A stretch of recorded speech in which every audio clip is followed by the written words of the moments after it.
સરસ મજાની સાંજ હોય અને સાંજમાં પણ એકદમ ચટાકેદાર નાસ્તો મળી જાય તો સાંજની મજા જ કંઈ અલગ થઈ જાય છે। તો ફ્રેન્ડ્સ, હા, આજે મેં સાંજના નાસ્તામાં સરસ મજાના ભૂંગળા બટેકા બનાવ્યા છે। તો આ ભૂંગળા બટેકાની ફૂલ રેસીપીનો વિડીયો હું આજે તમારા માટે લઈને આવી છું, તો વિડીયોને એન્ડ સુધી જરૂરથી જોજો। તો અહીં મેં પહેલાં ભૂંગળાને તળી લીધા છે, કારણ કે બટેકા બફાય છે ત્યાં સુધી આપણે ભૂંગળાને તળી લેવાના છે। તો તેલ હવે સરસ મજાનું ગરમ થઈ ગયું છે, તો તેમાં મેં આ રીતે ભૂંગળાને ઉમેરી લીધા છે। હવે મીડિયમ ગેસે જ આપણે ભૂંગળાને તળી લેવાના છે।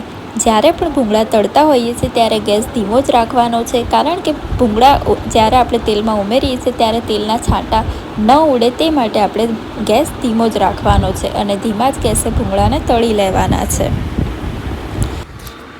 તો આ રીતે બધા જ ભૂંગળાને તળી લેવાના છે અને ત્યાર પછી ફ્રેન્ડ્સ, હવે આપણે ચટાકેદાર બટેકા પણ બનાવી લેવાના છે।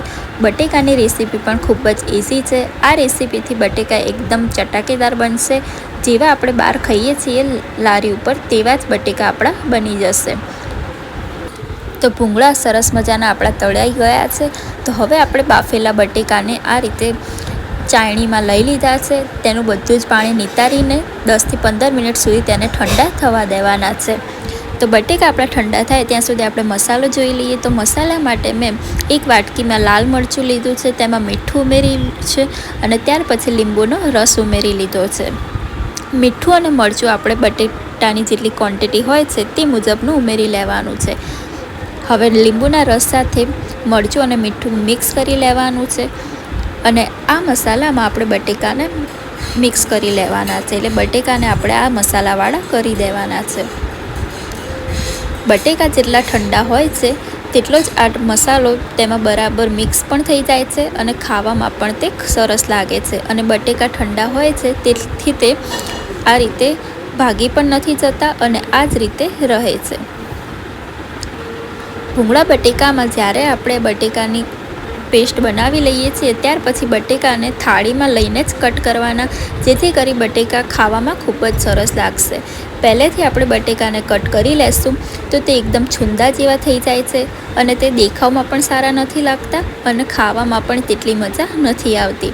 તે માટે આપણે બટેકાને આ જ રીતે કટ નથી કરવાના, આ જ રીતે રાખવાના છે અને એકદમ રેડી થઈ જાય ત્યાર પછી જ તેને કટ કરવાના છે। તો હવે આપણા બટેકા પણ મસાલાવાળા થઈ ગયા છે। તો હવે આપણે વઘાર માટે અહીં લસણીયો મસાલો બનાવવાનો છે।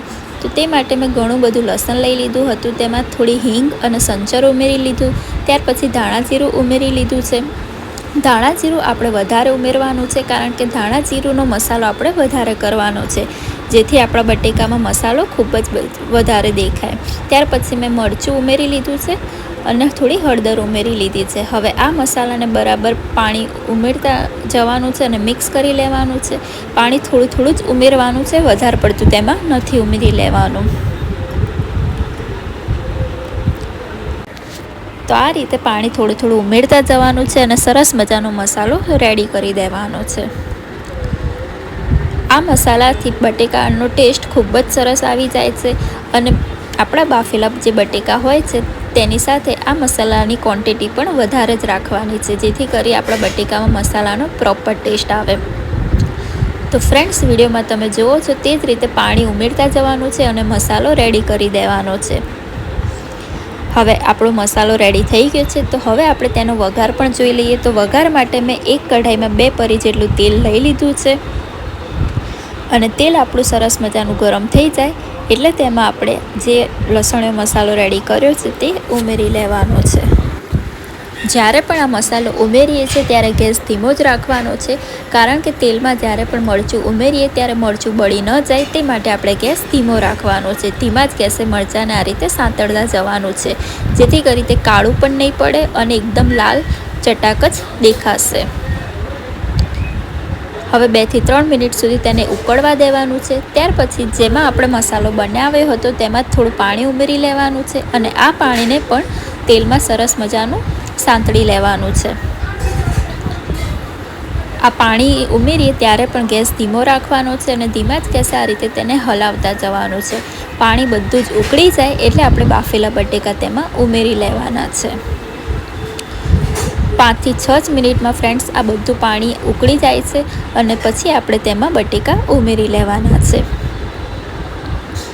આ રીતે પેસ્ટ બનાવીને બટેકાને ઉમેરવાથી જે પ્રોપર લસણનો ટેસ્ટ હોય છે તે બટેકામાં આવી પણ જાય છે અને બટેકા આપણા સરસ મજાના મસાલેદાર ચટાકેદાર બને છે. તો હવે આપણું પાણી પણ ઉકળી ગયું છે. તો આપણે જે મસાલાવાળા બટેકા કરીને રાખ્યા હતા તેને તેમાં ઉમેરી લેવાના છે અને ત્યાર પછી હલકા હાથે બટેકાને આ રીતે ઉપર નીચે કરતું જવાનું છે. તેને હલકા હાથે ઉપર નીચે કરવાનું છે જેથી કરી તે ભાગી ન જાય. તો ફ્રેન્ડ્સ આપણા સરસ મજાના બટેકા પણ તૈયાર થઈ ગયા છે. ગેસ બંધ કરી દેવાનો છે અને બટેકાને થોડા ઠંડા થવા દેવાના છે. તો ફ્રેન્ડ્સ અહીં મેં થાળી તૈયાર કરી દીધી છે. થાળીમાં મેં બટેકા લઈ લીધા છે, તેમાં લસણના થોડા ટુકડા ઉપરથી ભભરાવી લીધા છે, લીંબુ લઈ લીધા છે અને ભૂંગળા લઈ લીધા છે. તો ફ્રેન્ડ્સ સરસ મજાના ભૂંગળા બટેકા તૈયાર થઈ ગયા છે.